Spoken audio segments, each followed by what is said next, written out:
Petroleum मसनूआत के बाद LPG की कीमत में इजाफा। गैस फी किलो 59 रुपए 60 पैसे महंगी। नई कीमत 263 रुपए 95 पैसे मुकर्रर। घरेलू सिलेंडर 703 रुपए 24 पैसे महंगा होकर 3114 रुपए का हो गया। ओगरा ने कीमत में इजाफे का एलामिया जारी कर दिया। नई कीमतों का इत्तलाक फरवरी के लिए होगा।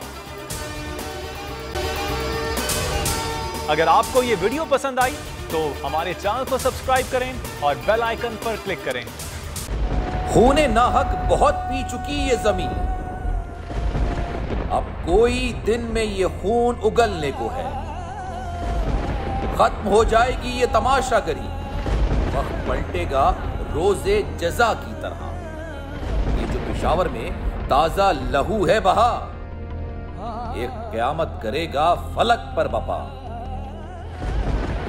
गम की सलमनाक घड़ी में बोल सानह पेशावर में शहीद होने वालों के लवाहिकीन के साथ है।